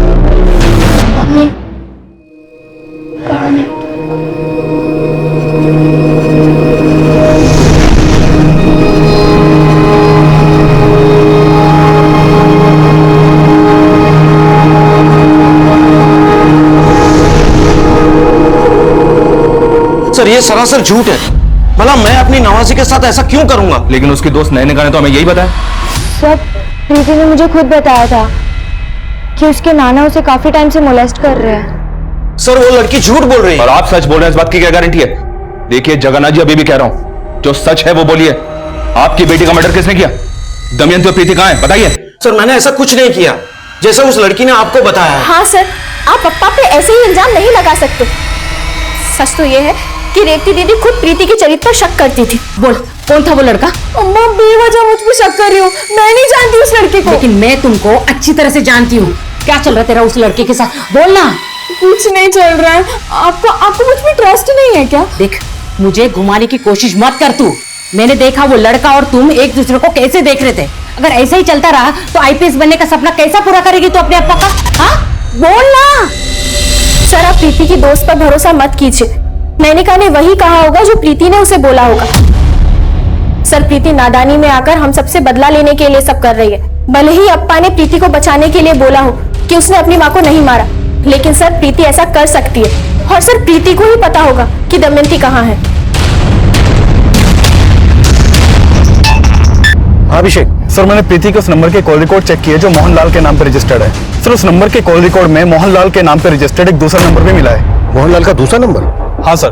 सर ये नंबर प्रीति के साथ लगातार ट्रैवल कर रहा था। हो सकता है कि प्रीति के साथ कोई हो जो मोहनलाल के नाम पर रजिस्टर्ड इस नंबर को इस्तेमाल कर रहा हो। मोहनलाल का दूसरा नंबर ऑन है अभी? सर ये नंबर इस वक्त तिलक नगर के ज्ञानेश्वर कॉलोनी में एक्टिव है। इस नंबर को सर्विलेंस पे रखो और ज्ञानेश्वर कॉलोनी की पेट्रोलिंग टीम को अपडेट करो। शायद प्रीति हमें वहीं मिल जाए।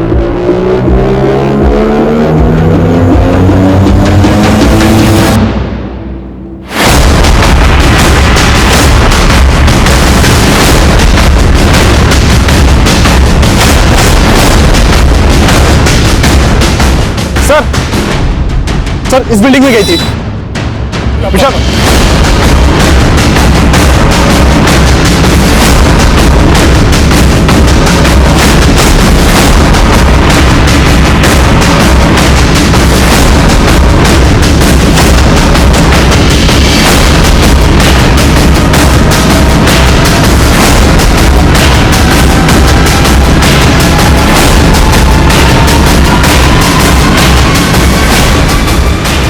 सर ये देखिए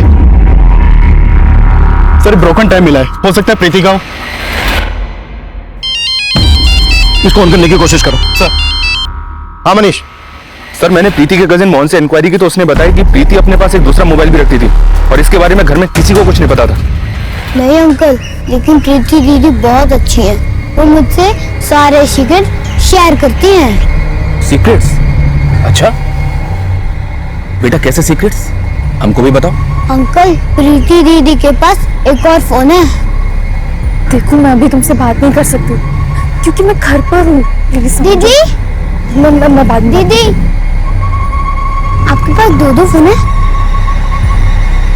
ये लो, तुम ना टैब से खेलो, ठीक है? पर तुम प्रॉमिस करो कि ये बात तुम किसी को नहीं बताओगे। ठीक है, नहीं बताऊंगा। जाओ। मोहनलाल के नाम पर रजिस्टर्ड पहला नंबर जो प्रीति यूज कर रही है, उस नंबर के साथ साथ मोहनलाल के नाम पर रजिस्टर्ड दूसरा नंबर भी ट्रेवल कर रहा है। इसका मतलब ये हुआ कि मोहनलाल के नाम पर रजिस्टर्ड दोनों नंबर प्रीति ही यूज कर रही है। लेकिन सर ये मोहनलाल तो चेन्नई में है, कंफर्म किया मैंने।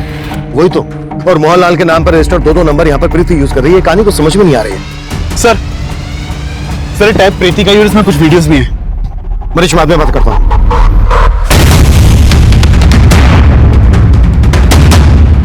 अब तक जो हम इस केस की थ्योरी मानकर चल रहे थे, उसके अलावा भी इस केस में कई एंगल हैं।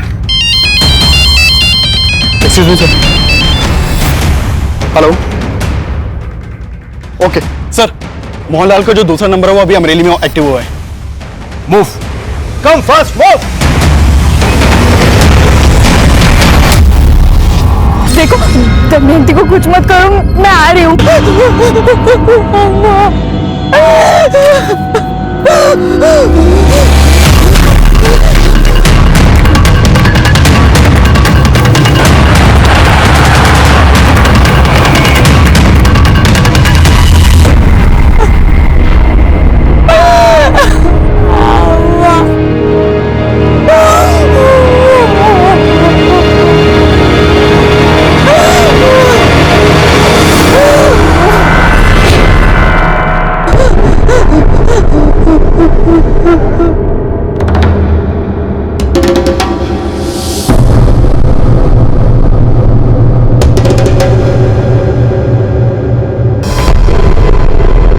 सर नंबर यहीं के एक्टिव दिखा रहा है।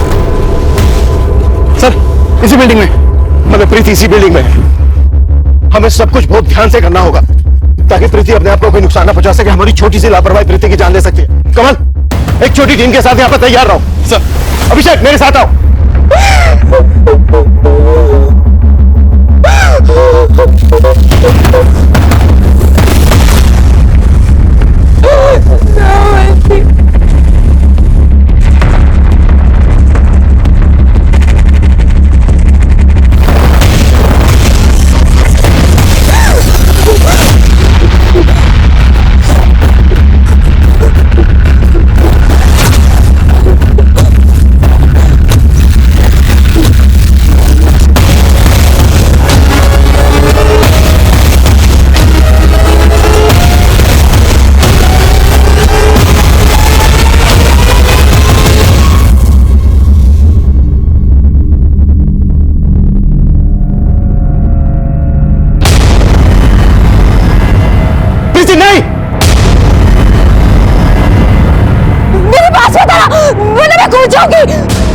हम आपके पास नहीं आ रहे, लेकिन बेटा ये कदम ठीक नहीं है। देखो, हमें पता चल गया है आपके साथ क्या हुआ है। नहीं सर, आप कुछ नहीं जानते और अब आप मुझे नहीं बचा सकते। अगर आप कुछ कर सकते हैं तो मेरी बहन दमयंती को बचा लीजिए सर। हम आपकी बहन दमयंती को बचा लेंगे, कुछ नहीं होगा उसे, आई प्रॉमिस यू। लेकिन बेटा ये नहीं, बस आप मेरी बहन दमयंती को बचा लीजिए सर।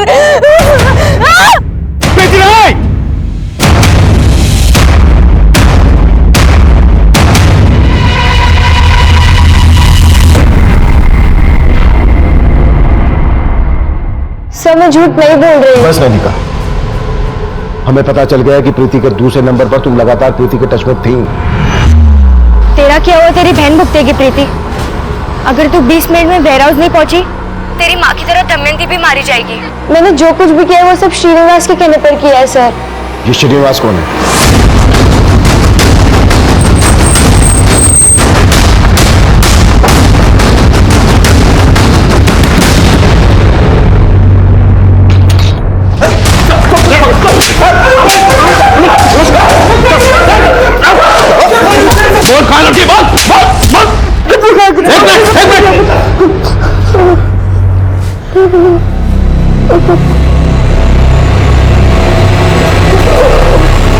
सारों लड़कों के पास से नैनिका का भी वैसे वीडियो मिला है जैसा वीडियो में प्रीति के टाइम में मिला था। मतलब नैनिका सच बोल रही है? सर वो लड़के मुझे भी ब्लैकमेल करते थे, इसलिए मुझे वो सब करना पड़ा जो उन्होंने मुझसे कहा था। और सर सिर्फ इतना ही नहीं, उन लड़कों के मोबाइल, लैपटॉप और पेन ड्राइव्स में नैनिका और प्रीति जैसी कई और भी लड़कियों के फोन वीडियोस हैं। मुझे लग रहा है ये एक बहुत बड़ा एक्सेस है। इसके लिए हमें प्रीति का भी बयान लेना होगा। कैसी है वो? प्रीति नहीं!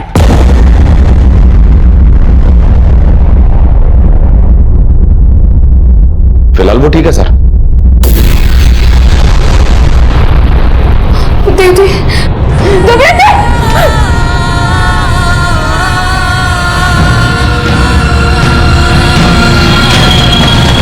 जब मैं स्कूल में फर्स्ट आई थी तब मुझे टैब प्राइज में मिला था, तब मुझे उसे यूज तक करना नहीं आता था। नैनिका ने मुझे सिम अरेंज करके दिया और फिर उसने मुझे फ्रेंड्स बुक के बारे में बताया और फिर एक दिन मुझे श्रीनिवास ने फ्रेंड रिक्वेस्ट भेजी, फिर हम फ्रेंड्स बुक पर चैटिंग करने लगे।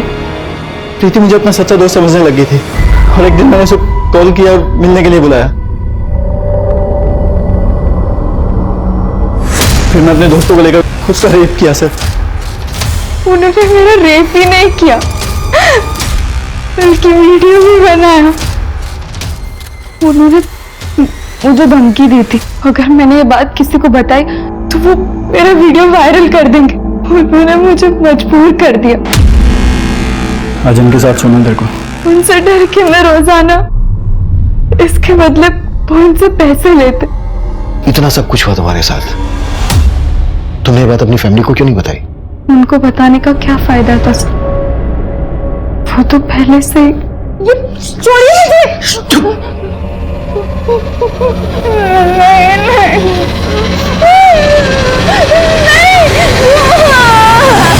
इतना सब जानने के बाद भी माँ ने मेरा भरोसा नहीं किया। प्रीति, तुमने हमसे ये क्यों कहा कि तुमने कोई क्राइम किया है?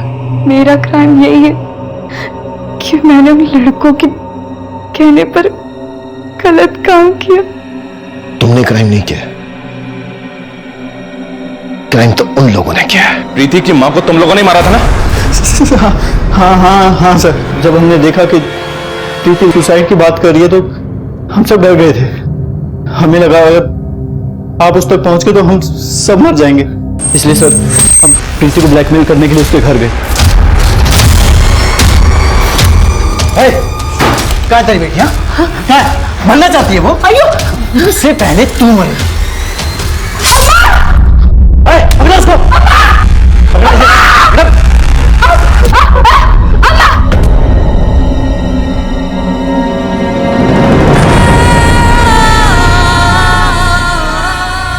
आजकल के माहौल में ये जरूरी है कि हम अपनी बच्चियों को ऐसे लोगों के जाल में फंसने से बचाएं। हमारे कहने का मतलब ये बिल्कुल नहीं है कि हम अपने बच्चों की जिंदगी में जरूरत से ज्यादा इंटरफेयर करें, लेकिन हमारा ये फर्ज बनता है कि हम अपने बच्चों को सही और गलत इंसान की पहचान करूं। प्रीति, नैनिका या इनके पेरेंट्स पहले ही हमारे पास आए होते तो इन अपराधियों का हौसला इतना नहीं बढ़ा होता। इस केस का ये दयनीय असर आज भी कोमाची में बरकरार है। ये गंभीर मुद्दा है, इस पर हम सबको एक बार सोचना चाहिए। अब मैं अभिमन्यु जिंदल आप लोगों से विदा लेता हूं। आपसे फिर मुलाकात होगी एक नए केस के साथ। देखते रहिए क्राइम पेट्रोल 10 तक। मकसद बताना नहीं, बचाना है। क्राइम पेट्रोल के ऐसे ही मजेदार एपिसोड्स देखने के लिए हमारे चैनल को सब्सक्राइब करें